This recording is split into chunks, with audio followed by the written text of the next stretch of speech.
just like printing my own money. Ah, the world of the platform fighter, my absolute favorite type of fighting game, even if I do dabble from time to time in some of the genre's other greats. I can't help but come back to what I believe is the perfect blending of genres. Jumping around from platform to platform using bombastic moves to knock the other fighters into the stratosphere. The chaotic joy of watching Mario and Pikachu duke it out with Bayonetta, Solid Snake, and Kazuya Mishima. The tonal dissonance between these sets of characters and the battleground for their legendary bouts. These games are hilarious, and part of the joy of them is to see who ends up making the cut. Yeah, most platform fighters are generally fun, but the crossover ones have such interesting matchup possibilities.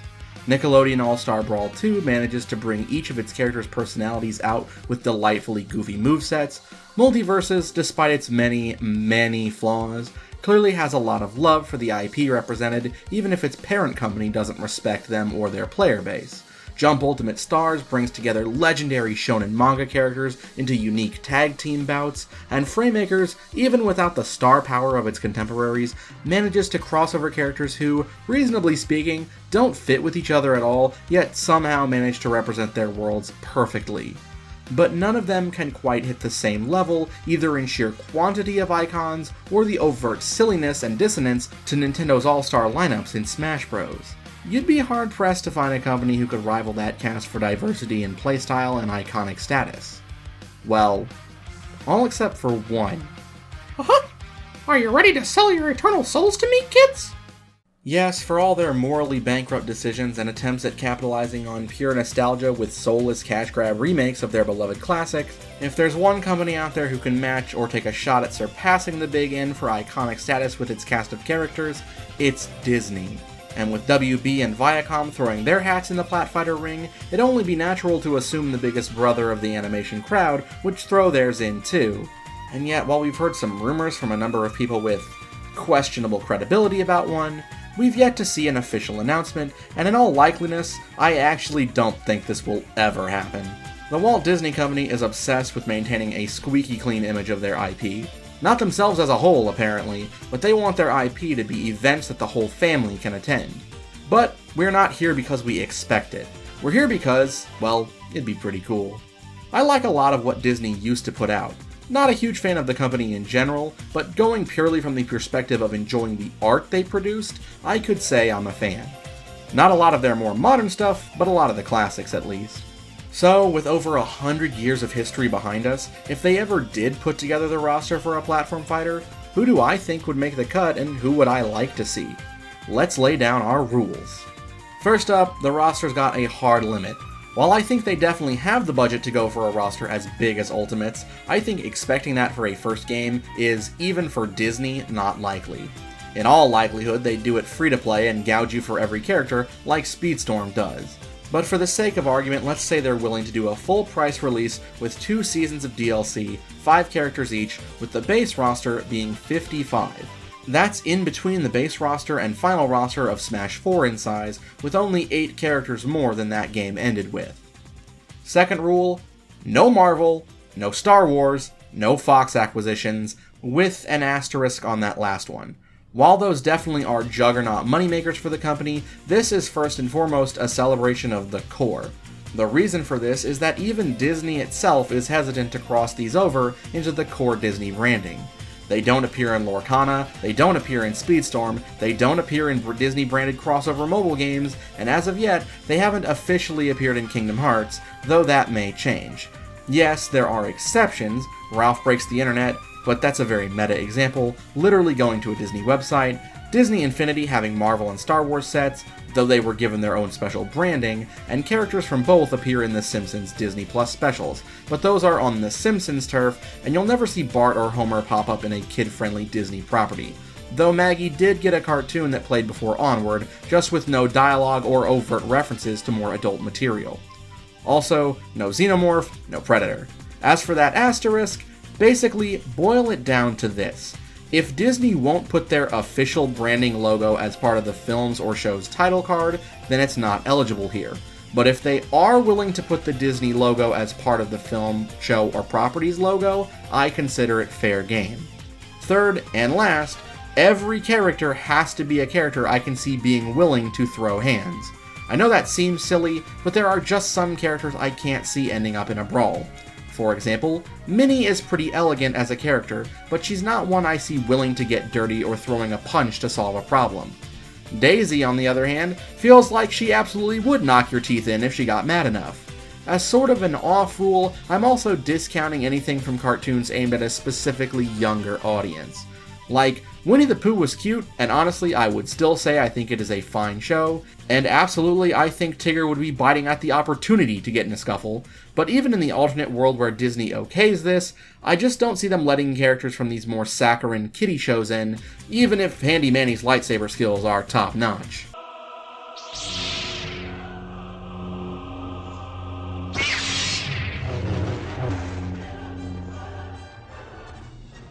All that out of the way, let's do this thing, starting with the obvious picks.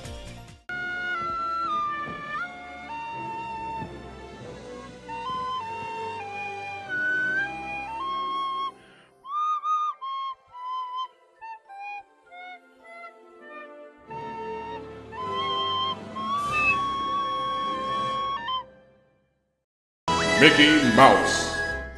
Most obvious of all, you wouldn't have Smash without Mario, you can't have this without the mouse himself. And unlike Minnie, I can think of more than one occasion where he's been willing to let fists fly. I mean, back in the day, even he was a mischievous little scamp. He's gotta be your basic all-rounder, at least one projectile, a movement special, likely using his iconic car, good but not great grabs, the works. Of course, we'd have to include some of his more iconic appearances.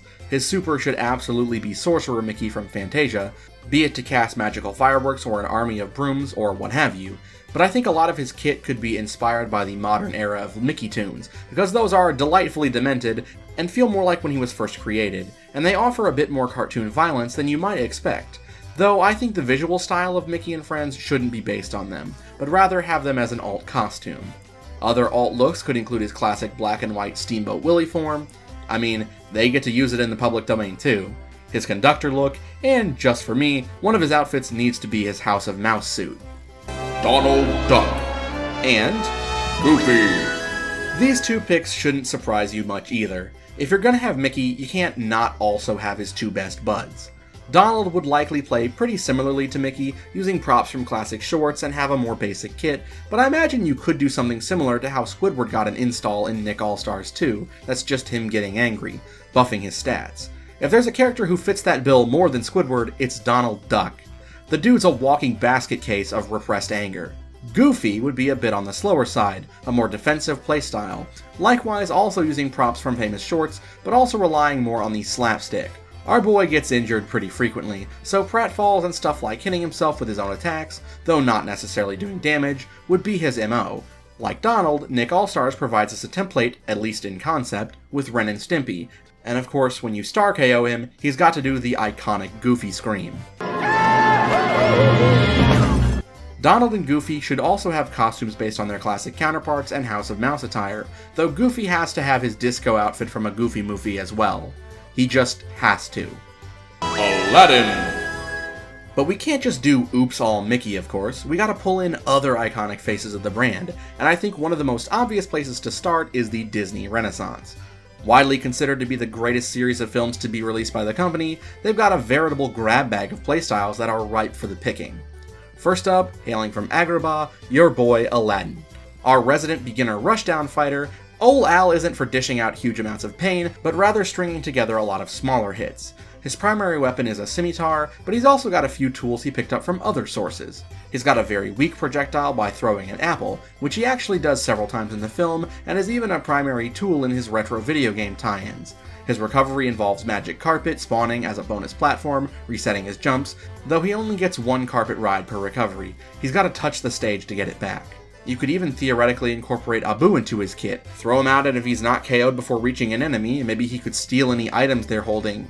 Of course, if items are turned off, he is a little less useful, but maybe he could have an attack where he grabs onto their face for a short stun, like Diddy's side special. Obviously, Prince Ali is an alternate costume. But aren't we missing a big, obvious part of his kit? Genie. 10,000 years will give you such a crick in the neck. No, I don't think we are, because Genie nets his own spot on the roster.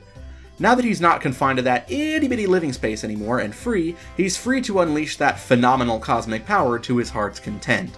But this is still our Genie friend after all, so he's going to fight fair. Or fair enough in this circumstance. A lot of his attacks would be referential to his meta jokes from the films, or he could just poof objects like boxing gloves into existence for his melee attacks. Though don't get it wrong, Genie is a zoner true and true, using quick bursts of magic to deal damage from afar. Maybe it's not the most effective idea ever, but I think it would be cool if he could also set up a series of magical traps and items around the stage, and then with some big brain play combo opponents into them, or use their properties like a makeshift Rube Goldberg machine. You ain't never had a doubles partner like him. Elsa. And speaking of zoners, look, I'm not going to sit here and say I think Frozen is awful. Overrated? Absolutely, but it's a fine film. I can't say anything on the quality of the sequel though, as I haven't seen it. But it's objectively one of the most profitable IPs the company has ever put out, so a rep from it is inevitable, and Elsa is the obvious choice. And it's not hard to see what she could do. She's literally a cryomancer. As funny as I think it would be to say, just give her Sub-Zero's moveset from MK, I think she'd more likely use her abilities to create patches on the ground that could trip or reduce traction for enemies, create icy traps. I mean, she does have that scene where she nearly kills someone with a sharp icicle, as well as create snow constructs. Heck, just reskin Zelda's down special in Smash into being Marshmallow and you've got her best kill move right there. Make it huge even, but it's extremely telegraphed. Of course, because he's popular with the kids, Olaf would appear in her taunts or on her stage, even if I would rather he not. One of her alts should also be her dress from the sequel, but I imagine her moveset would be primarily, if not completely, inspired by the first film.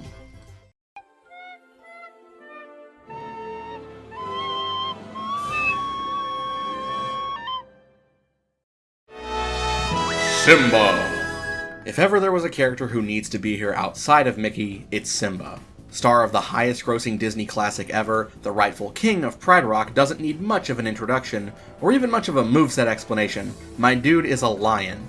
He can jump good, he can claw good, he could bite your damn head off if he wanted, but his moveset would likely be a little bit basic.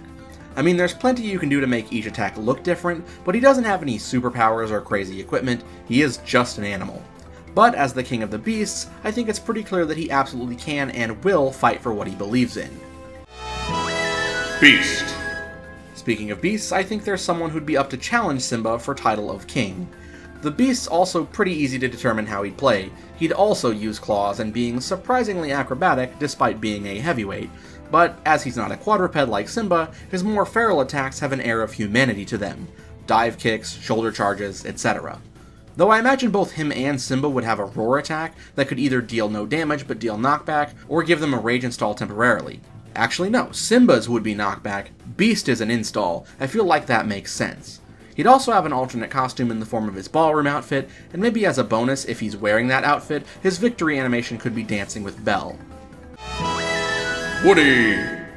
But Disney does have some second-party studios of its own, and it's definitely time to bring in someone from one of them. Woody Pride, Andy's favorite toy. While Woody doesn't believe in guns, he's got more than enough tools to deal some damage. He's got his pull string, which he could use for a command grab or as a lasso, and as a rough and tumble cowboy, he's more than willing to use his fists or charge into fighters with a shoulder tackle. Maybe he could even summon in some of the other toys for some of his attacks. He is their leader, after all. He could call in RC as a remotely controllable ally, kind of like how Goddard is used in Nick All-Stars 2, and utilize some of the merchandise from his show, such as throwing a horseshoe from his Mini Horseshoes game. But of course, you can't have Woody without... Use Buzz Lightyear! Buzz Lightyear. I initially considered using Star Command Buzz instead of the toy version, but you just can't have one without the other. And you're thinking, well, how is he going to use his laser if he's a toy? I don't know, man. Maybe whatever villainous force brought all these characters together's magical powers don't discriminate between heroes and villains. Regardless, he's got his laser projectile, karate chop action, and his recovery could utilize the rocket from the first movie and allow him to glide back on his wings. It's not exactly flying, it's falling with style. Maybe he could also have the belt from the second movie and use its anti-gravity bubbles to nullify enemy projectiles as well. I'm not quite sure what it would be, but I'd kinda love if Buzz and Woody had a special super attack when teamed together, kinda like how Bucky and Cap do in Marvel vs. Capcom Infinite. You're vile, you're foul, you're so cute and fluffy! Stitch. Is there a human out there who doesn't love Stitch? I don't think so. Stitch is going to be our pixie archetype, though he's also got some zoning tools as well. He's lightweight, but lightning fast. He'd be one of the few characters who could wall cling, as he's known to climb on walls and ceilings. While most of his melee attacks consist of claws, bites, and light punching and kicking, his specials would involve some of the alien tech from the films and TV show, primarily focusing around using his blasters, though he'd probably be able to give himself buffs by playing ukulele, or just use it as a weapon, and he'd be able to debuff fighters by licking them. One of his taunts has to be the hula dance. His victory animations need to have Lilo in them, and he's got tons of great alternate costume potential. Hula outfit, Elvis outfit, and of course his spacesuit from when he was just known as Experiment 626.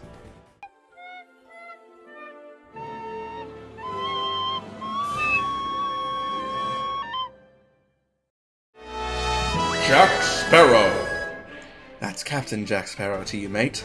One of the first names I think of, if not the first when I think of live-action Disney films, everyone's favorite bumbling pirate captain that isn't Monkey D. Luffy, is one of the characters who just can't be skipped.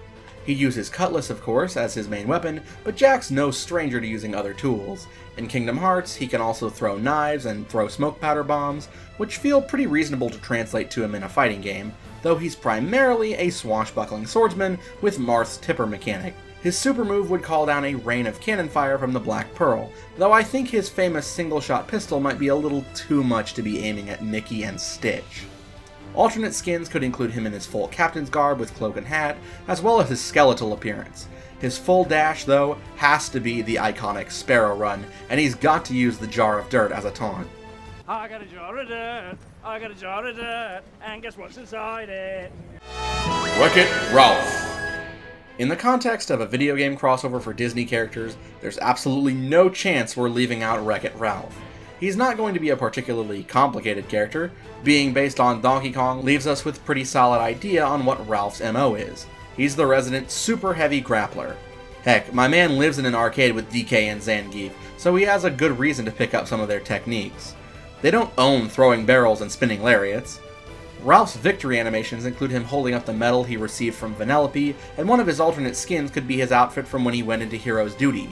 Ralph needs only a few good hits to send you flying, but spacing your attacks just outside of his range will lead to him getting wrecked himself.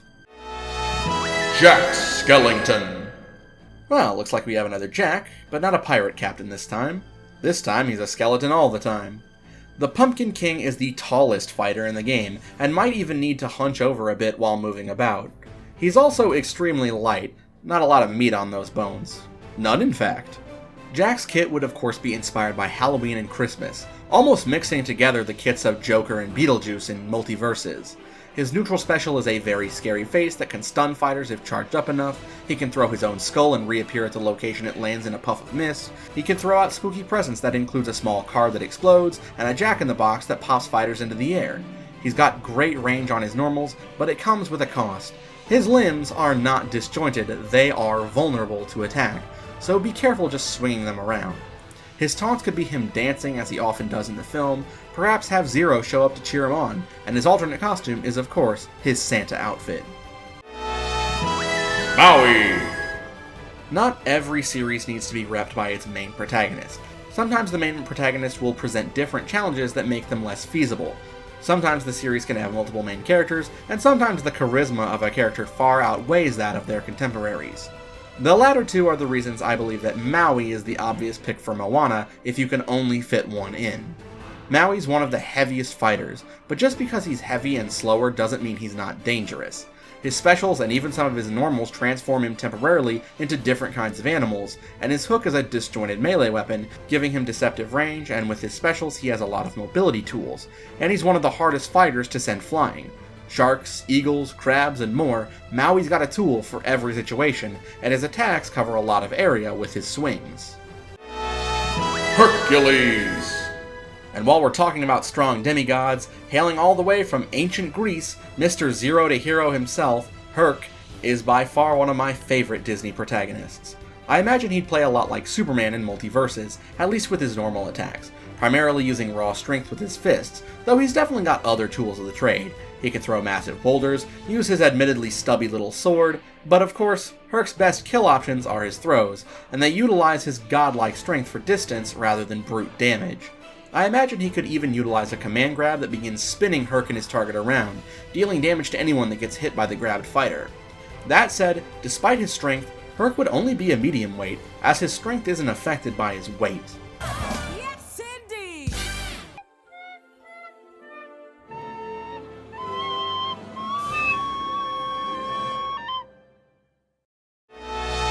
Maleficent. With all these heroes, I think we're more than due for a few of the obvious villains for them to deal with, and there's not a villain more devious in Disney history than the evil sorceress Maleficent, hailing from Sleeping Beauty. She's almost always portrayed as their leader in crossover media, and she's got more than enough to be a threat here. Maleficent would be one of the scariest zoners to fight, as her specials create blasts of green flame that even stay on the ground as traps that can ignite fighters for a brief period.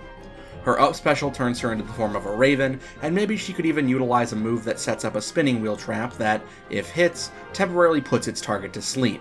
She'd also have her staff for melee attacks, though it's pretty unwieldy. Of course, her super turns her into her almighty dragon form to rain fire and brimstone upon her enemies. Captain Hook. Captain Hook may also be a pirate like Jack, but make no mistake, the two do not even remotely play close to similarly. He doesn't have bombs or knives to throw, and his swordplay skills are more similar to a fencer, as his weapon is a rapier. He'd have the ability to place a stationary pirate cannon on the stage, then command it to fire, but he would need to manually reload it, though his side special would call upon his henchman Smee, who could do it for him if he comes into contact with the cannon. Otherwise, he just wildly swings a sword around. Naturally, the captain would use his hook for close-up melee attacks, and because it would be funny, his up special would have him leap in fear of Tick-Tock the crocodile trying to bite him in the bum.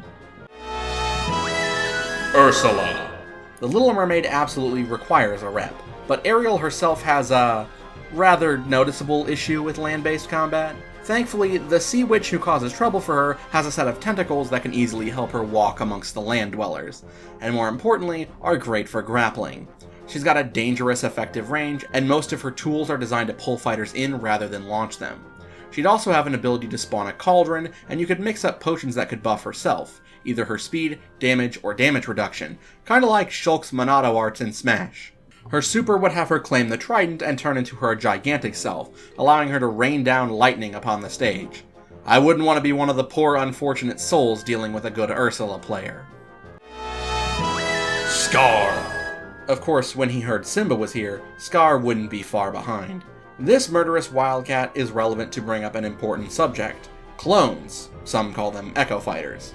Yes, as usual, a few fighters who can be built with assets from others will be represented here, and the first I wanted to mention amongst his fellow villains is Scar. He'd play much like Simba, but whereas Simba's roar attack is for dealing knockback, Scar is a scarier, angrier lion, and so his function more like Beast's rage install instead.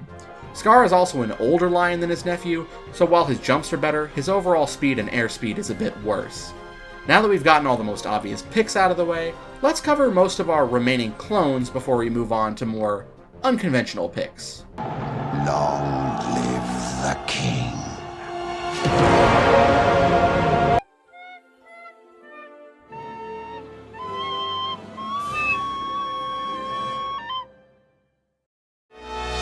Jessie. Our final Toy Story representative for the time being, we've got Jessie the yodeling cowgirl, of course, echoing her good pal Woody. Most of her normals are completely identical, though her specials are somewhat different. She's not the leader of Andy's toys, so she can't have them assist her, though she does have access to Bullseye to ride, significantly improving her mobility, and acting as a moving platform fighters can stand on. She also doesn't have a pull string, so she does not have Woody's lasso or increased grab range, but she can use other parts of the Woody's Roundup memorabilia. Though she never actually uses it in the films, it's reasonable to assume she could use dynamite as she is from an Old West show. Maybe she could throw a barrel of it. Elizabeth Swann. It may be a bit of a stretch to call this a perfect clone, but Elizabeth Swann was most definitely influenced by the behavior of Captain Jack Sparrow, so her utilizing the tools that he uses and offering a similar playstyle as the Captain feels fitting to me. Though she's not been a pirate for even close to the length Jack has, so her combo routes are a lot more basic. she's the Lucina to Jack's Marth. She'd probably not have his bombs, but rather utilize Hook's pirate cannon instead. Of course, even if she's not as skilled as Jack, the woman did become Pirate King of the Brethren Court and a capable captain in her own right, so I'd say she's more than savvy enough to be a fighter here. Angel. I'll bet this one's pretty unexpected, huh? Stitch is here, so it's only natural his girlfriend would tag along. She's actually faster than Stitch and can jump a bit higher, but her blasters are weaker. She only has 2 since she can't grow additional arms. She's also a well-known singer, which I imagine would function similar to Gizmo's music in Multiversus, silencing enemies and preventing them from using certain special moves for a short time. Overall, she's less suited to pure destruction than her blue boo, and is more of a defensive fighter.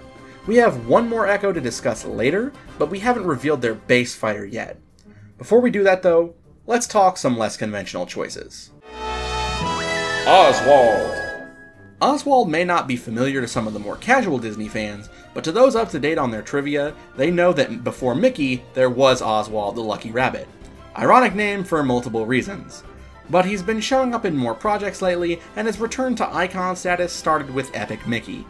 In some of his shorts, he demonstrates the ability to utilize props or parts of his body as other things, such as using his ears as scissors, or creating an exclamation point and using it as a cannon, so he could have a very Mr. Game & Watch-esque playstyle using rubber hose animation principles and chaotic props to fight.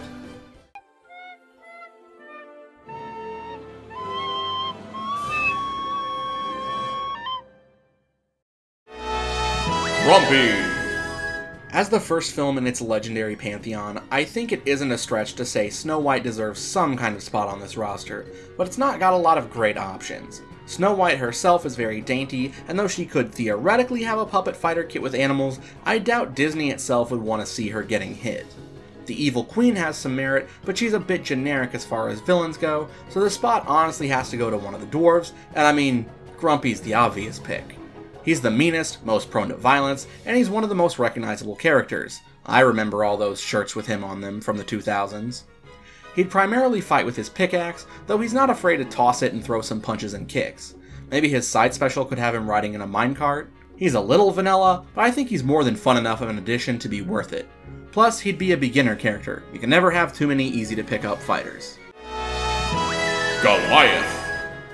Hailing from the world of gargoyles, Goliath would be one of the heaviest fighters on the roster, and yet he'd have some of the best mobility a heavyweight could ask for. Bonus jumps, an air dash, and he wouldn't actually be that slow either. His moveset wouldn't be overtly flashy, but as one of the few fighters with an aerial command grab, he'd be great at edgeguarding, and he'd mostly use his claws and wings to slash at enemies, though I'm sure he'd also have a diving kick attack to help him reach the ground faster. Foot dive, anyone? The Rocketeer. And speaking of aerial-focused fighters, this one is probably my most obscure pick. Hailing initially from a comic book as an homage to the matinee heroes of the 1930s through 50s, Cliff Secord is actually the jetpack-empowered superhero known as the Rocketeer. While he does definitely own a gun, a Mauser C96 specifically, he won't be using it here. Cliff's playstyle is all about dashing around through the air, and most of his tools actually will send him into the air, as he's a combo machine there, but extremely weak on the ground. Of course, to balance him out, he'll have a fuel gauge for his jetpack that needs to be refilled by touching the ground.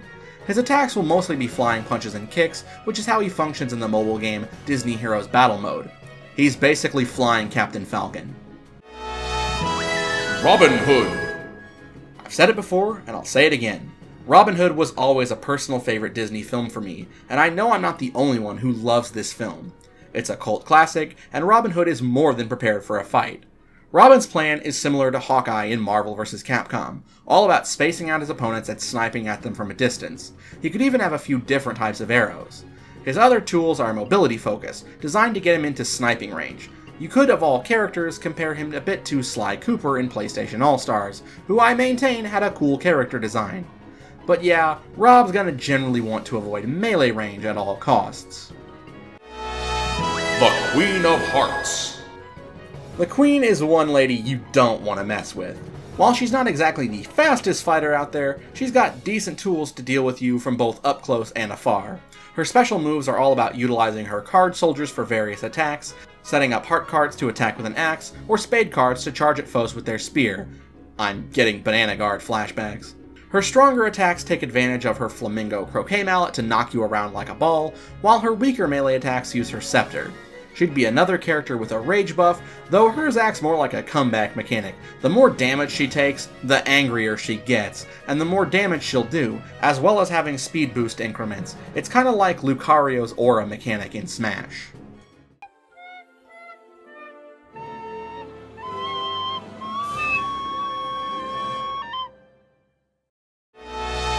Stand. Alright, I think it's time for the Just For Me pick, and it's from my absolute favorite Disney show of all time, The Weird World of Gravity Falls. While some might expect Dipper or Mabel, or even both, like I said in the beginning, I prioritize characters I can actually see fighting, and Grunkle Stan is all about that life. The dude proudly owns a pair of brass knuckles, which we've seen him brawl with before. Other attacks could utilize his 8-ball cane, throwing down a smoke ball that can cover an area of the stage, utilize some definitely legal fireworks, and some of his miscellaneous paraphernalia from the Mystery Shack. One of his taunts needs to be the world's most distracting object. Hell, if you wanted to be funny, just rip off Mr. Krabs' money mechanic from Nick All-Stars, where Stan gets stronger by picking up money that appears as you hit your foes. Seems pretty in character to steal something from another source to me. Zeus, would it be wrong to punch a child? Miss Piggy. I knew I wanted a Muppet on the roster, considering they love to flaunt that they own it, the Disney logo is in all the branding, yada yada yada. But Kermit just doesn't feel like a fighter, my boy Fozzie is more about telling jokes than physical comedy, and the great Gonzo would make a great assist or stage hazard. Let's be real, there's only one Muppet who's always ready to brawl, and it's Miss Piggy. She knows martial arts, it's a match made in heaven to make her a Shoto, just maybe without a projectile. As she says, behind every good woman, there's a great left hook. And with 50 plus years of shows, films, and gratuitous cameos, she's got more than enough alt costume appearances, though her default would absolutely use a karate gi. Percy Jackson. Hercules isn't the only Olympian who's made their way to the fight. Remember how I mentioned not a minute ago how much they love to slap their branding on the Muppets logo? They're doing the exact same thing with the recent Disney Plus Percy Jackson reboot, and it's turned out very well for them. I've heard great things about it.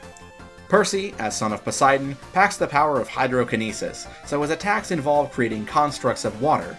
Perhaps he could make a tentacle that could throw fighters in an indicated direction with down special, or fire shards of ice at fighters from a range. Of course, he's also a swordsman in his own right, so Percy isn't exactly a sitting duck in melee range either. Of course, he would also have a special that deals no damage, but pushes fighters back with a wave of water, similar to Mario's Flood or Squirtle's water gun in Smash. As a bonus, he could have some special interactions with Herc. Merlin.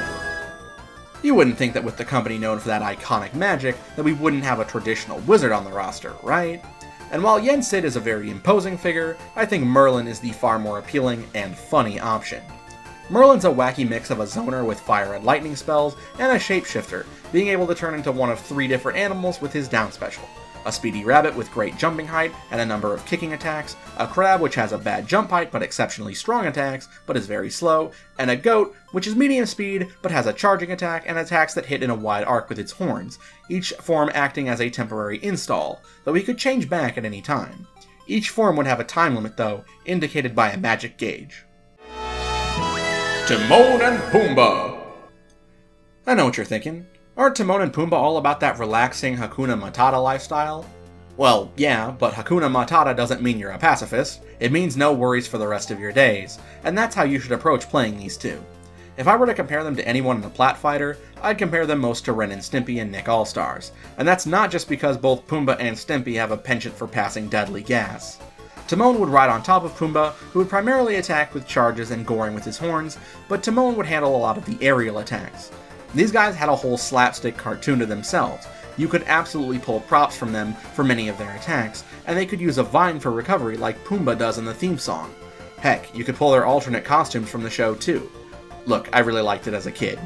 Maybe they could have something to do with bugs, like how Beetlejuice uses them in his Multiversus moveset, using their attempts to catch them as incidental attacks? I'm just spitballing here.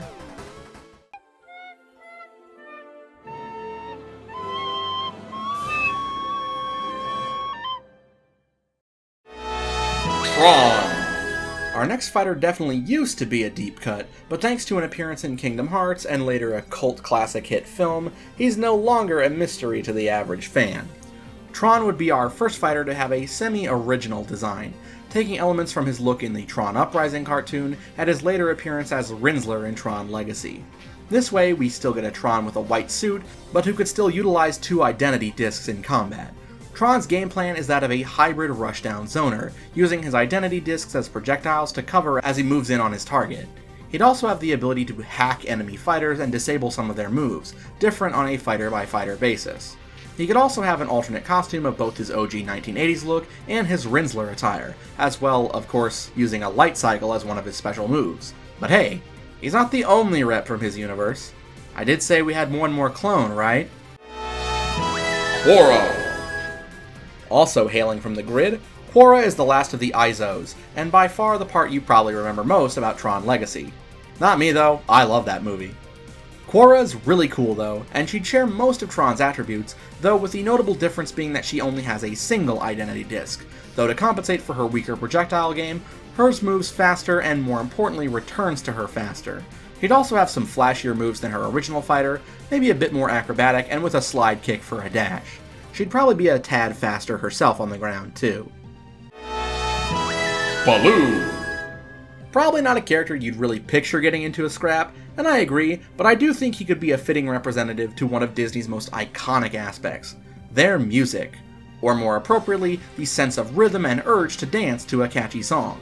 Baloo's got his claws, of course, but I imagine most of his attacks would be incidental attacks as he's dancing, smacking you with his bum, clapping and swinging arms while he's in the groove.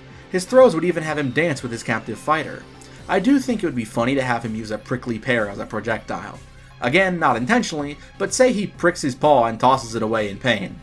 Dancer is a fighting game archetype, just not always so literal. Oh, but he's gotta have a tailspin costume as an alt, and if you wanted to be really cheeky, give him Little John from Robin Hood as an alt as well. Alex Russo.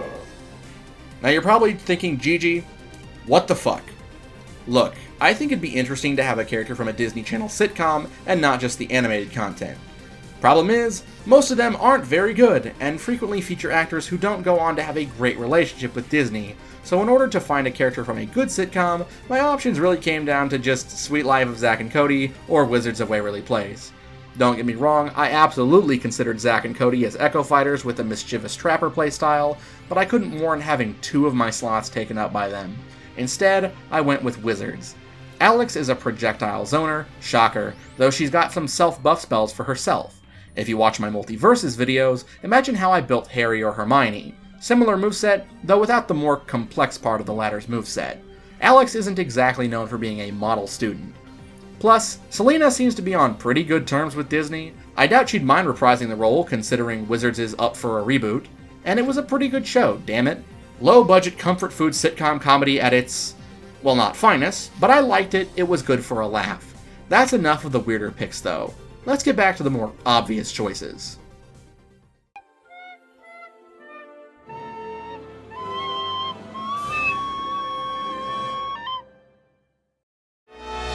Scrooge McDuck. Yeah, I'd be a fool to not include this iconic hero. He may be a bit older, but Scrooge McDuck is as sprightly as ever. Personally, I'd base him on the reboot because that show was awesome and David Tennant did a great job. He'd of course have his classic look as an alternate costume. Naturally, Scrooge's main tool is his cane, and yes, it will have the NES game Pogo as a down air, and since he's based on the reboot, we can use some of the treasures and tools he and the kids pick up during those adventures to fight with. Maybe he could also flick a coin at a fighter as a brief stunning projectile. He'd have to pick it up to use it again though. Scrooge McDuck is a bit of a miser after all. His up special would include a diving board that launches him upward, but then transitions into his iconic dive as he comes down, much like the iconic opening. One thing is for sure though, his super has to involve Launchpad crashing into the stage with his plane. Hades. Another villain to round out the ranks, somehow Hades returned. Look, everyone loves this dude, he's by far one of Disney's most popular baddies for how charismatic he is, and honestly, I think his design is one of my favorites visually speaking. It's not hard to imagine how he'd function. Hades is a pyromancer without a doubt. He'd be a zoner who relies on throwing out fireballs, blasting fire from his hands like a flamethrower, and setting up traps with his specials. And like Queen of Hearts and Donald before him, he's also got a rage install. We have a lot of those. Though his would function on a meter that could be expended at any time, and it only affects his speed and attacks that utilize fire. He'd of course be able to teleport as a recovery, and I can absolutely imagine him using Pain and Panic as bludgeoning weapons themselves for some of his attacks. Safe from harm, we dance, we kiss, we schmooze, we carry on, we go home happy. What do you say? Come on. Elastigirl. To represent the world of the Incredibles, I initially had Mr. Incredible, but I have plenty of characters who rely purely on bare-knuckle brawling as is, so I decided to go with the family matriarch instead. I mean, she's got just as much main character billing as Bob in the franchise, so she absolutely warrants the spot. Her specialty is contorting her body in different ways, and utilizing her stretchy limbs for a Dhalsim-esque style with her normal attacks, though she's all about grappling instead of zoning with her tools, so for those of you who hate Min, fear not. You have to space with her tools, or enemies will chew you up and spit you out like bubblegum. So while she has long range, if you miss with your grab, you're gonna take some punishment. In addition, all her command grabs pull herself to you and vice versa, so you'll know exactly where she'll be when you're free to act. Rapunzel.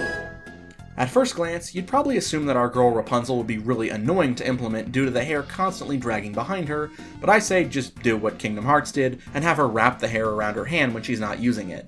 She's not a natural-born fighter, but she knows how to defend herself, and like Elastigirl, she's got a long range on her attacks. However, they also have a lot of N-lag, as most of her attacks involve her swinging her hair, using it as a whip or to grapple onto ledges, grabbing other fighters and throwing them, though she's got a few melee range attacks as well, including the iconic Frying Pan. While it's not a tool she specifically uses, I think it'd also be fun to borrow from Flynn's Kingdom Hearts moves, and have her roll around on top of a barrel to crash into fighters as a special move, though she trips and lands on her rump and has to get up afterwards to prevent it from being spammed. Though if she gets up fast, maybe she could grab the barrel with her hair and toss it as an extra projectile. Pascal would appear in her taunts as well.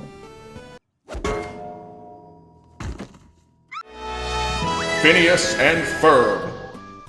Probably the Disney Channel cartoon that deserves a spot the most outside of DuckTales, Phineas and Ferb are this game's equivalent to Pyra and Mithra, having similar normal attacks but each having unique specials.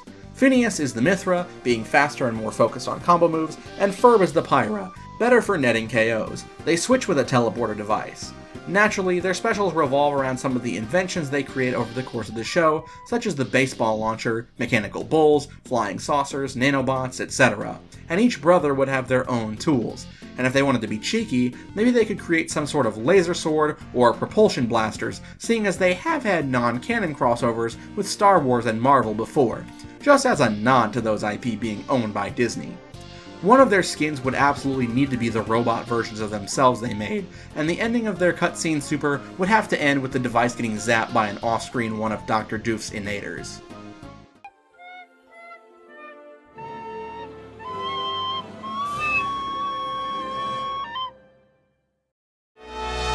Mulan. One of the lesser appreciated films of the Disney Renaissance period, I think Mulan definitely warrants inclusion here. We actually don't have a huge number of sword fighters, and Mulan definitely would use her father's sword as her primary weapon, but that's not the only weapon she'd use. She could also use a bow staff for some extra range poking tools, and she's got martial arts training too, so a few kicks wouldn't be out of place, though her flashiest tools involve using Mushu for some fiery attacks, or igniting firework projectiles that move extremely fast. Best hope they don't get reflected back at you though, because they are fast and deal a large amount of damage when hit, though she only has so many per stock to prevent it from being too overpowered.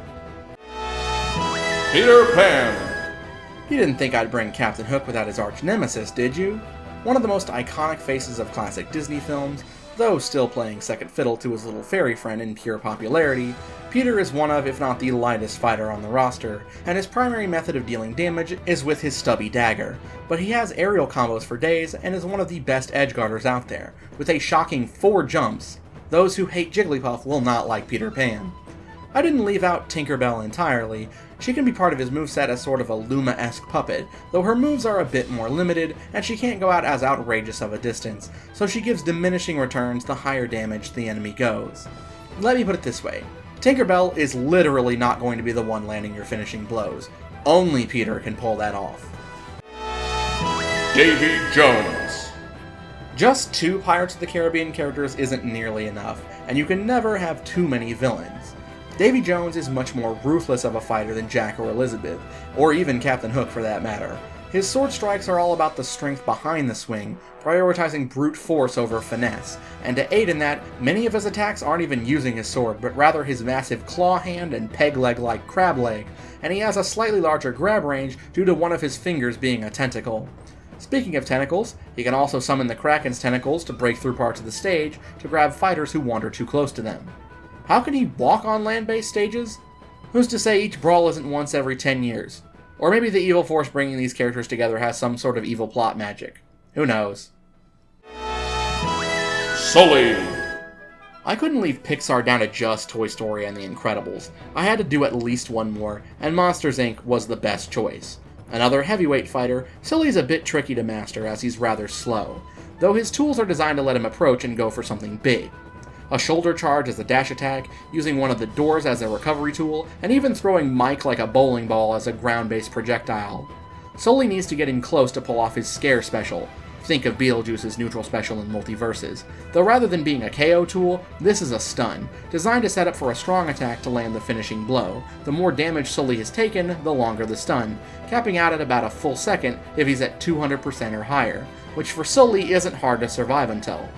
Of course, he'd also have some brawler classics like a jumping slam attack and a spinning throw.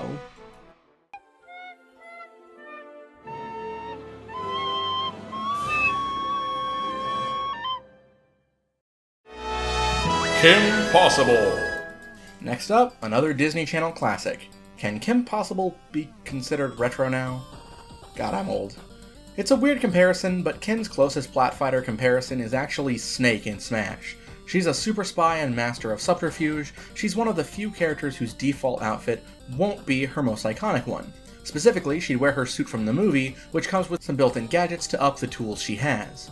Kim can use rocket skates for mobility, the ability to temporarily turn invisible, create force fields to act as temporary walls like Steven can in Multiversus, and of course, her up special is a grappling hook. And that comparison to Snake wasn't just for being a CQC master. I think it'd be cool if she could use the Communicator to talk to some of her friends about her foes, Snake Codex style. Darkwing Duck. Speaking of Disney Channel crime fighters, our next fighter hails from the city of St. Canard, the terror that flaps in the night, the moth that seeks your porch light, Darkwing Duck.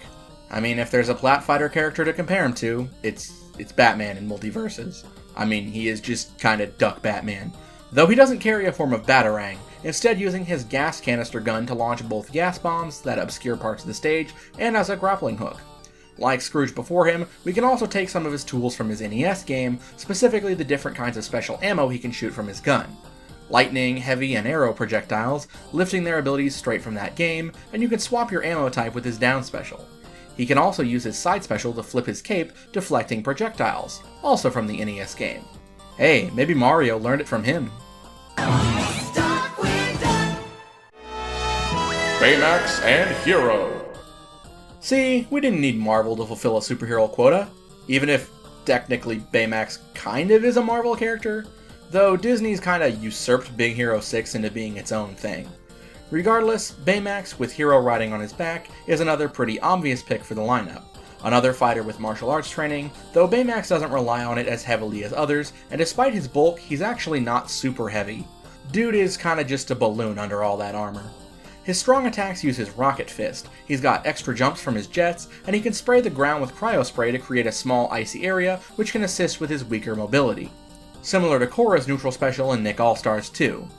His specials are where it gets really spicy, with each one calling in a different member of Big Hero 6 for an assist, though all of them have cooldowns. Honey Lemon is used for up special to create a platform in the air or wall on the ground with her chem balls. Wasabi appears with the down special and can be commanded to do a series of slashing attacks ending with a powerful uppercut, one of the best KO options.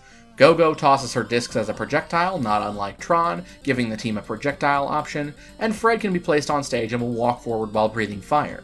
Each fills a different niche, and we can get a fun team character out of it, though be careful, if they get hit before they can perform their attack, they'll disappear, though their cooldown will be slightly reduced. Still, knowing how to position your team to make the most effective use of their abilities is the key. Chip and Dale. Probably not the next Mickeyverse character you'd expect, right?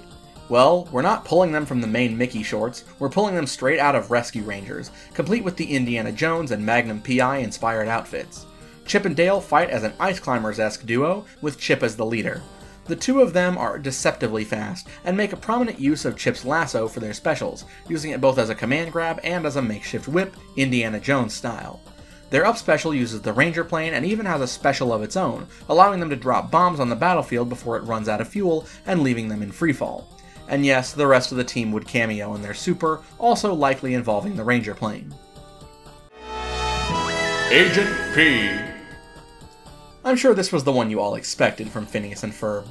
Bold of you to assume we were only going to have one rep for the most successful Disney cartoon since DuckTales. Perry's one of the most iconic parts of his series, and is absolutely prepared for a fight. He'd use martial arts with his arms, legs, and even tail for a lot of his normals, though his specials would utilize Bond-esque gadgets taken directly from episodes of the show, and he has more than enough tools to get the job done. A rocket launcher, sticky grenades, a laser watch, jetpack, handheld buzzsaws. He'd take some tools from the finest projectile spammers in the platformfighter space, everything from Snake, to Stripe, to Jimmy Neutron. He's a jack of all trades with moderately fast movement speed, good air mobility, and even a tether grab with his grapple gun. Perry's big weakness is that he's light. As a bonus little gag, he'd have a taunt that could only be used once per stock that turns him into a normal platypus for a short time that can't be damaged because no one can recognize he's their opponent without the hat. But he only gets about 4 seconds to reposition himself with a very slow movement speed in a different spot, and he only has a single jump while using this technique. Shigo. You thought we were done with Kim's universe? Initially, I thought an alternate costume would be enough for Shigo, but she has enough differences to warrant being a sort of semi-clone. Yeah, she'd use a lot of the martial arts Kim uses, but she'd also use her hoverboard for her up special and side special, which utilize it to fire missiles, and she could even leave it sitting as a pseudo-platform for a limited duration, though only she can actually pilot it. She's also got actual superpowers, being able to fire blasts of explosive green energy that have the detonation power of a grenade, which she'd also take full advantage of. As a master strategist, I think both her and Kim would absolutely have a down special counterattack, though Shigo's would probably be more potent. She is Kim's most dangerous arch-nemesis after all, and she's been doing this for far longer than Kim has. Lose. I'll admit, I'm not super well versed into this world, but I know the Owl House is a modern cartoon fans love and can't be ignored. Thankfully, a friend of mine gave me the lowdown on her toolkit that she can use to fight. Luce's main tool for melee attacks is her magic staff, which she does use as a physical weapon from time to time. She can also use it to fly like a broomstick for a traditional witch up special. But Luce's specialty is a Trapper-Zoner hybrid. She has a small menu access through her down special that changes her side and neutral specials based on the glyph she selects. Light, fire, ice, or plant. Plant can create a vine on the ground that can grab fighters on its own, or she can create vines to pull fighters to her as a command grab.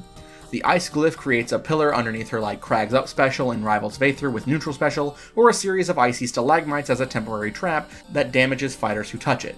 Light creates a group of 3 light orbs that orbit around Luz, acting like Mega Man's Leaf Shield in Smash. Though it can't be fired, each orb will absorb 1 hit for her, though they cannot block strong attacks. Her side special blasts a bolt of lightning.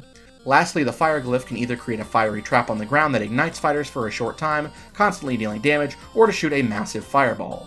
Luz can even have effects of up to 2 glyphs active at once by rapidly switching to a different glyph. She's a high execution fighter who forces you to play around her tools like a puzzle, but wants you to stay out of range to be effective. She also has tons of alternate costume options. Figment. For our final base game fighter, I wanted a deep cut pick, one for the real Disney fans, and it took the form of Figment, the purple dragon from Epcot's Journey into Imagination. Naturally, as a dragon, Figment has plenty of options to fight with, namely his claws and wings.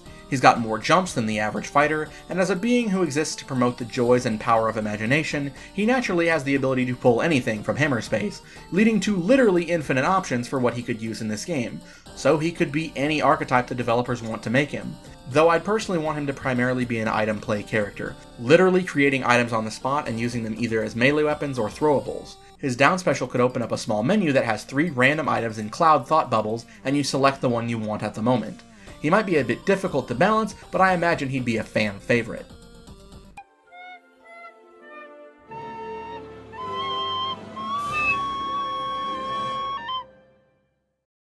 Alright, there we have our base roster. 55 characters, with most of the iconic faces you'd expect, a few surprise and deep cuts, some resident weird picks, all good stuff, though I'm sure there's some notable omissions you're already thinking of. Well, hold your horses, eager McBeaver, we still have 2 seasons of DLC to cover. But first, I can never just stop at a roster alone, can I? While I'm not going full fanfic mode like I did with Multiversus, let's talk some stages. I don't think I can come up with a stage for every fighter, but I'll do my best to give at least one for as many series as I can think of, plus some that couldn't make it in with a playable character. For Mickey, there's 2 options I think are pretty obvious. First up, Steamboat Willie. I mean, the most iconic black and white Disney cartoon absolutely would get the first stage. Taking place on the titular steamboat as it goes down the river, it would have the bonus effect of making every character appear under a black and white filter, complete with film grain. The second stage is a bit more modern, House of Mouse, taking place inside the club on the stage. It's a relatively simple stage, but features cameos of a number of characters in series who couldn't make it in, such as Winnie the Pooh, Tiana, both in frog and human forms at random, Cruella de Vil, Mr. Toad, Pinocchio and Jiminy, Dumbo and Bambi, John Silver, Ariel, the Big Bad Wolf, and the Penguin Butlers from Mary Poppins, just to name a few, watching the fight on stage. And because of the legal issues with Edgar Rice Burroughs' estate, we can't have Tarzan content, except for Tantor, who is legally an original Disney character, so this could be our chance to include some content from it, no matter how small. Going in order of theatrical release date, we'd have Pleasure Island, based off Pinocchio, specifically taking place as platforms on the Ferris wheel, with the giant clown head and billiards halls in the background. It'd be a very chaotic stage. Cinderella's castle appears in basically every film, so you can't not have it here. It's going to be one of those classic Smash-style stages where you don't actually fight on the castle, but platforms that are magically suspended in the air above it. Platforms made of stained glass and regal-looking stonework specifically. This is our battlefield equivalent.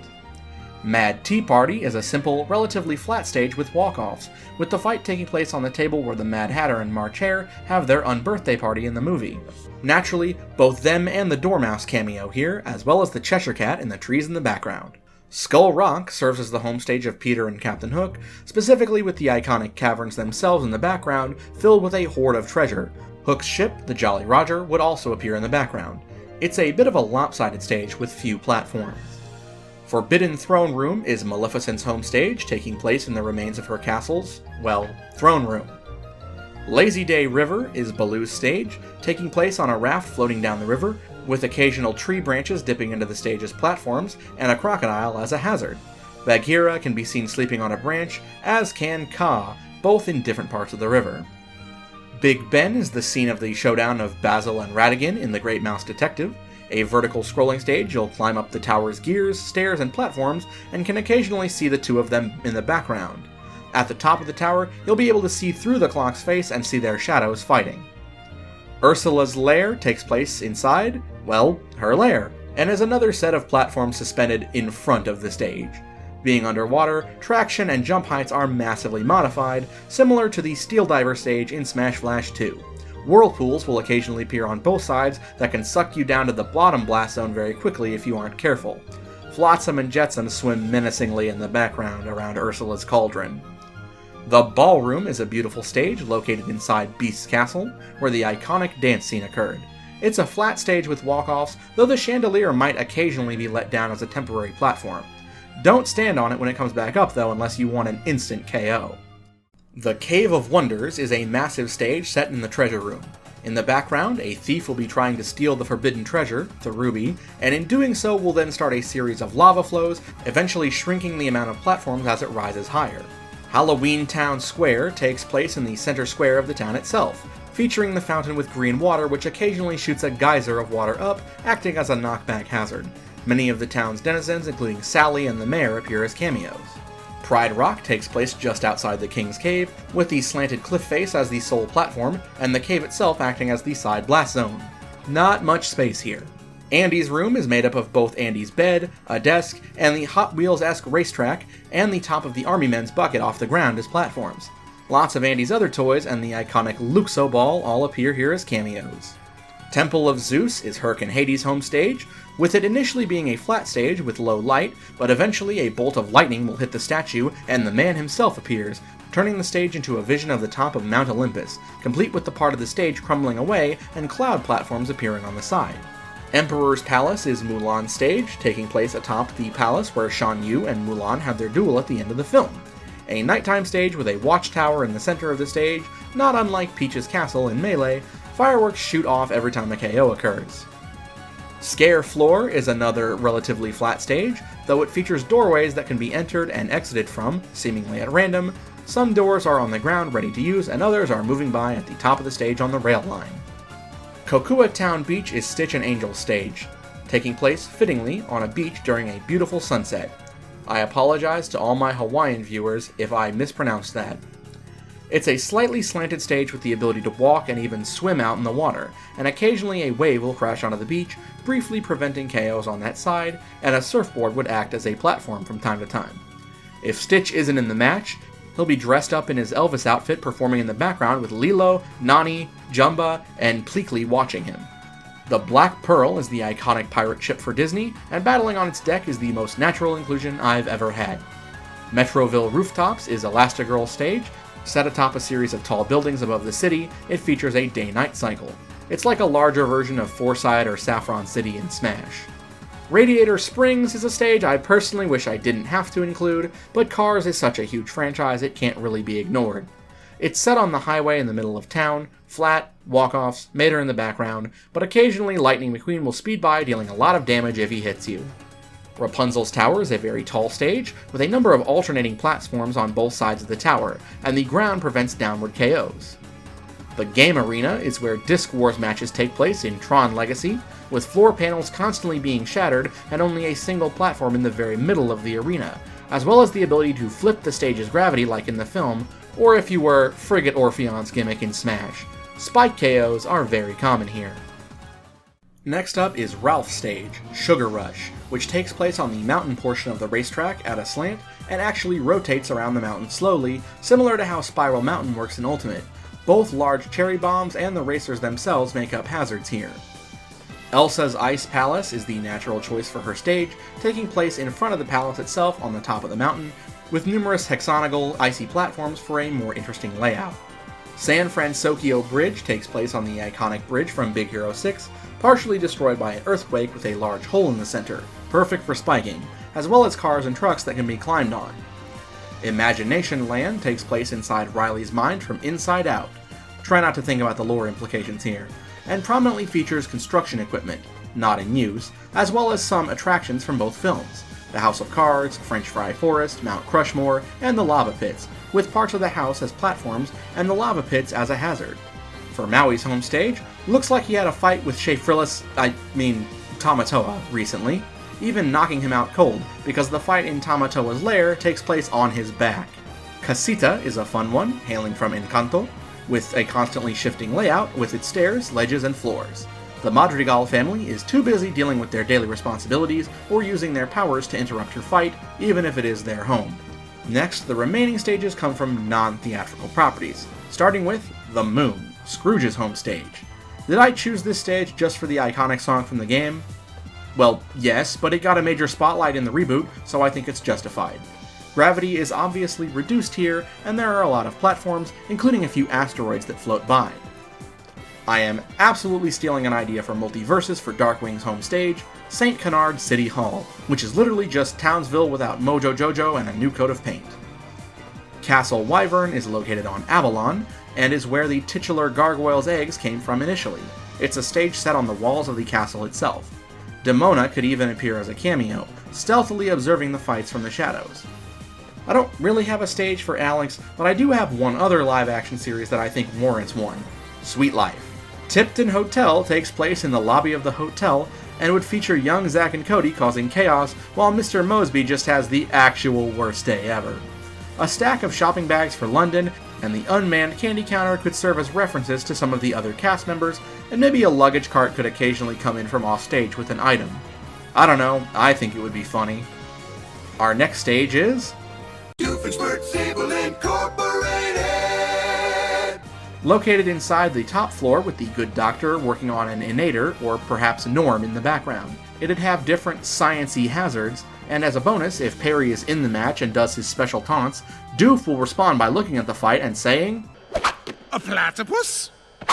Parry the platypus! The next stage is the Mystery Shack, taking place on the lawn and porch just outside, with the totem pole acting as a wall and platform to stand on. Same with Seuss's pickup truck. At random intervals, there will be a gravity anomaly, causing both the pole and the truck to float up for about 8 seconds before dropping to the ground. Dipper, Mabel, Waddles, and Gompers the Goat, alongside some of the supernatural creatures they face in the series, make cameos. And if you look closely at a certain window, you may see someone else looking at you. Not the fighters, at you. Hexside Grudgeby Field is Luz's stage, taking place on the school's Grudgeby Court, not unlike the Space Jam stage in Multiversus. Muppet Studios has you battling on the stage of The Muppet Show, and features cameos from some of the iconic members of the cast, as well as numerous layouts signified by the curtains opening and closing. Statler and Waldorf might even heckle a particular fighter if they're doing well. I have one more base game stage, and it's the only stage based directly on an attraction rather than a film or show. Gracie Manor, aka the Haunted Mansion. It's also a traveling stage, with fighters moving on a set of eerily floating platforms, moving from the inside of the manor into the mansion itself, through the foyer, library, into the endless staircase, the corridor of doors, into the attic, and eventually out into the graveyard. Some of the ride's more notable haunts and residents appear, such as the Hatbox Ghost, Madame Leota, and the Hitchhiking Ghosts as cameos. With 55 base fighters and 38 stages, I couldn't find a great spot to put this, so before we tackle DLC, the arcade route would be pretty standard, but the final boss would be the ruler of the night, the demon Chernabog from the Night on Bald Mountain segment of Fantasia. Alright, moving on to DLC, we have 2 seasons, each with a theme. The First Pass's theme is Heroines, for introducing some awesome ladies that couldn't make it to the base roster, but I still wanted to include. Raya. Starting off the pass, we have Raya, hailing from the divisive Raya and the Last Dragon. Hey, every crossover plat fighter needs a Corrin, or more appropriately, a Byleth here. Disclaimer, I actually think Byleth is a great Smash character, but the reception of them was mixed to say the least. But it really is a great point of comparison, considering Raya's main weapon is a whip sword. While not a direct one-to-one, Byleth provides a great framework to work with for how Raya would play. Moana. I couldn't fit both into the base roster, but with how big of a success Moana was, we absolutely need both her and Maui here. Moana's playstyle actually is that of a swordie, though with some light zoning. Her main weapon is actually her Raph's Oar, which she can wield as a stave, giving her powerful disjoints on her attacks. The other half of her kit is that of a Hydromancer. Using water as a weapon, the ocean itself believes in her cause, so she can command it to create constructs, traps, and to grab and throw fighters, as well as blast a wave that does no damage, but deals knockback. She and Percy would have a very interesting interaction. Vanellope von Schweetz. Once again, we're completely ignoring the sequel and just utilizing Vanellope from the first film, but this kid is absolutely prepared to throw down, like, all the time. Vanellope is a tricky character to pin down, as she has numerous mobility tools to avoid being hit, mostly using her glitch powers.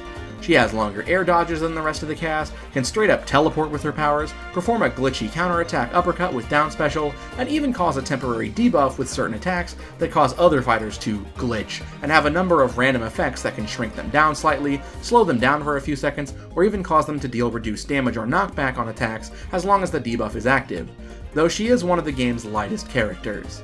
Naturally, she also has her cart that she can drive around the stage as well.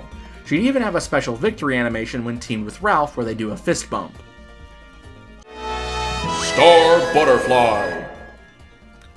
Ah, Star, how your show really dropped the ball at the end. But hey, the first 3.5 seasons are actually really good, and I still think Star is an interesting and fun character. She's a zoner in every sense of the word. Yeah, she can attack with her wand punches, kicks, and even swing a huge axe with her strong attacks, but her specialty is the ridiculous magic she can blast from her wand, setting up Spider with a top hat and is totally not a chain gun hat to fire at foes, Narwhal Blast to create a massive projectiles, Cupcake Bombs, and literally just a rainbow Kamehameha Blast. Her up special could use her full butterfly form, and her super would either use her rainbow kaiju armor or her thermonuclear rainbow blast. Kida. Princess of the Atlanteans, Kida is our surprise obscure pick for this season. Wielding a spear, Kita's a fast-moving fighter with a lot of excellent poke tools, but very predictable combo routes that requires good spacing to make use of her tipper mechanic to its fullest. She does have a great mobility tool in her Ketak, an Atlantean air scooter, and yes, she can do the Akira slide, because it's always awesome. She also is a fighter with an install, though she only gets one use of it per stock, and it only lasts about 10 seconds. It turns her into her crystalline form, making her significantly heavier without speed reduction, though she does fall faster. It's an extremely powerful tool, but it will deal some damage to her at the end of it to help balance it out. It also makes her attack deal equal damage no matter what part you hit with, and her strong attacks charge twice as fast while using it. DLC privilege for the win, we learned that from Ultimate. For our final season of DLC, I say, it's cute that they think they can stop these guys. Bring on the villains. We had a few in the base game, but you can never have too many.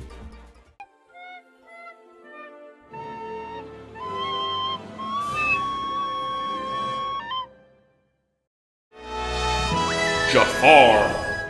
Agrabah's former royal vizier and a gifted sorcerer, Jafar is another classic zoner, though he also borrows a bit from Hero of all things, in that he essentially has to use mana in order to use his spells, but his spells are extremely potent if they land. He can summon snakes, dust tornadoes, or geysers of fire, and even teleport, but he's gotta be landing attacks to ensure he constantly has a supply of magic to use. He does get a third of his mana refunded if his magic attacks hit though. He gets bonus mana if he can hit with the staff's tip, essentially using its fangs to siphon extra power. If I were to make a comparison, he's actually closest to Palutena with his melee attacks. Yzma. Oh yeah, it's all coming together. Yzma is a bit of a weird fighter, being that she essentially has 3 mini-fighters in one.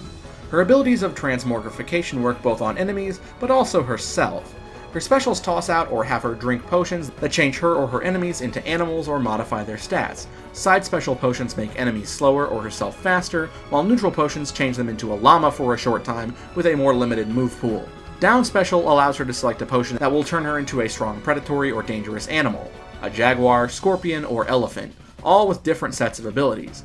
The elephant can charge or gore characters as well as deal significant damage while falling. The scorpion has the worst jump, but its attacks poison the target. It's in the middle in terms of speed.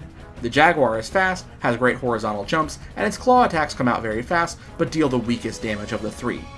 Honestly, if I were to make a comparison, at least for specials, she's kinda like Shantae in Smash Bros. Crusade. Horned King. This one I was a bit hesitant on, especially considering he doesn't do a huge amount in his own film, but in the little concept art we had of the cancelled Disney fighting game, he was the most surprising pick on the lineup. The Horned King is actually a jack-of-all-trades fighter who has projectiles, a counterattack, and even a ranged command grab. So yes, I am saying he should be the plat fighter version of JP from Street Fighter. As a powerful necromancer and sorcerer, his game plan actually involves summoning skeletal hands from the ground to temporarily grab fighters or slow them down, summoning skeletal hands holding sword and axes, as well as blast bolts of lightning or grab fighters with dark magic. The only thing he doesn't have is a disjoint, though for the few melee attacks that he does use his hand for, the bony ends of his fighters have a sweet spot that would make even Wolf blush. Oogie Boogie. The iconic, beloved antagonist of The Nightmare Before Christmas may look like a brute, but don't be fooled, he's actually pretty light despite his size, though his attacks are faster than you'd expect as well. Oogie's a hybrid trapper and grappler, with the ability to set down some of the torture devices he uses in his infamous song scene and throw fighters into them for bonus damage, and his throw range is increased with his throwable tether hook. But that's not all he's got. He's a gambler too, so he also throws out dice which deal damage and have different effects based on what he rolls, from spraying poison gas, to exploding, to planting literal bugs on the enemy that let him leech health from them temporarily, and a spooky bat projectile that seeks to the nearest foe. Oogie's definitely a bit of a troll pick, which I think fits him pretty well. His forward strong attack would set up the casino cowboys with their clearly fake revolvers that will fire after a delayed period. What is he gonna do next, you ask? He's gonna do the best he can. We'll meet again, don't know where, don't know when. Oh, I know we'll meet again some sunny day. Bill Cipher. It all leads up to the final fighter, and true final boss, I didn't bring it up earlier, but should you meet certain criteria, Chernabog wouldn't be the enemy you'd fight at the end of the arcade route. Instead, it'd be Bill Cipher, Disney's, at least in my opinion, most diabolical foe. Who brought all these heroes and villains from different worlds together? Only Bill's got that kind of power to affect reality like that. Of course, as this tournament is happening outside of time, Bill wants to have some fun too, so he'll rein in his power to a playable form for any sucker who'd cough up the cash for a season pass. Bill's got literally unlimited options for a moveset to build around, but I imagine he'd be a deceptively heavyweight fighter on the ground, only to be lightweight in the air for recovery. At least one of his specials has to be a blast of blue fire, but he's also got eye lasers, the ability to summon eye bats, teleportation, the ability to create horrific illusionary constructs, create a puppet of himself that he can swap to at any time, manipulate his size, and even temporarily reverse the functions of other fighters' specials. Neutral becomes side becomes neutral, down becomes up, and up becomes down. Though enemies would become immune to this for a very long time after use, and they are given a visual indicator that their controls are modified. Bill's playstyle is Chaos Incarnate, ensuring every match with him is a visual spectacle. And if he wins, well, let's just say he'd take a little inspiration from Sephiroth's victory screen for his own.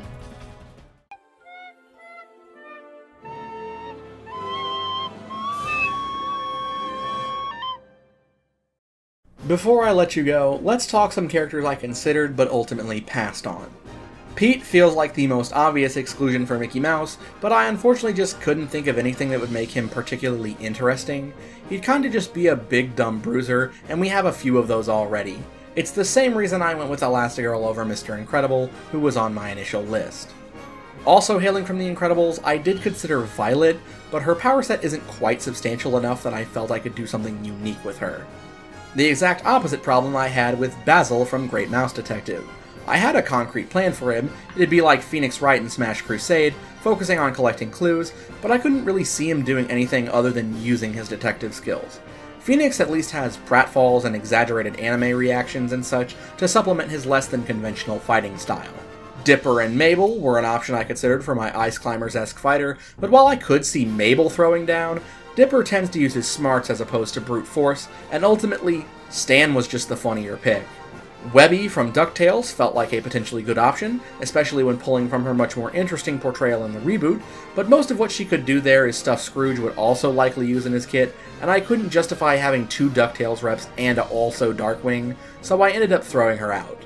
I wanted Judy Hopps, but I couldn't really think she could do much outside of potentially punching and kicking, as most of what she does in the movie is investigative work. Same problem as Basil. I considered Little John as a joking clone character for Baloo, but ultimately thought the other clones had more going for them.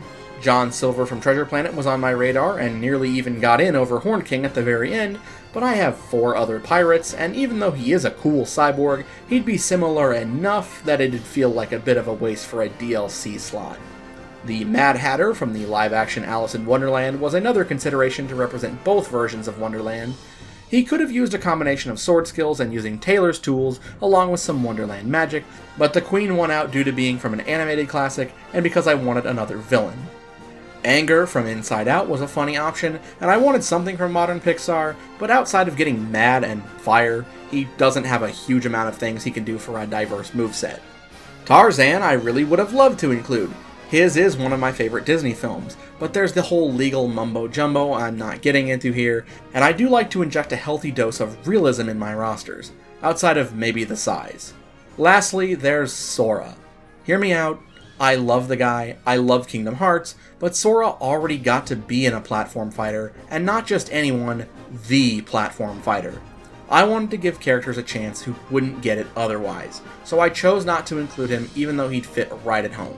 Oh, and if I were to consider dipping into a third pass, this is where I'd say it's okay to start pulling in acquisitions, though I admit I'd limit it to 1 per franchise. Spider-Man, Darth Vader, Neytiri from Avatar, Indiana Jones, and Bart Simpson would be my picks, as I feel each is the natural choice for their series. If you question Bart over Homer, remember he was the mascot back in the 90s, and somehow I don't think Disney would want the ever-drunk, child-strangling, vice-addicted Homer interacting with their precious golden IP not on Simpsons turf. You can have Jack Sparrow be sober, but being a drunk is so intrinsically tied with Homer as a character that he'd most likely be more of a liability to sell to kids, the target demographic, even if Disney adults would be the hardcore fans. So, how'd I do? Did I create the Disney fighting game roster of your dreams? Or are you upset that Mr. Toad and Mary Poppins didn't make it? I know I'm far from the first to do this, but without naming names, everyone else I've seen tackle this concept, I've had issues with their style, their rules, or their misunderstanding on how plat fighters work. Again, I'm not naming names, but it's quite clear a lot of them approach it far more from the Disney side than from the fighting game side. I think I struck a good balance between both. But who'd I miss? Any character here you wouldn't have included? Let me know in the comments below. And hey, if you like what you saw here today, I've got some other great videos on cartoons, Overwatch, Kingdom Hearts for you Disney fans, Multiversus for plat fighter junkies, and other general gaming content.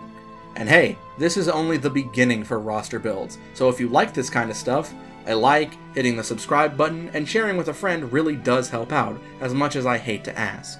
And if you've watched all my stuff and just can't get enough of my content, my channel has been approved for YouTube memberships, where you can get some fun perks such as having your name featured at the end of my videos.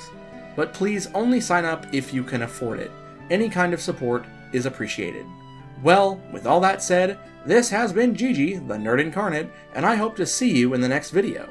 Speaking of which, we're hard at work on my biggest project yet. Maybe I'll see you in the comments over there?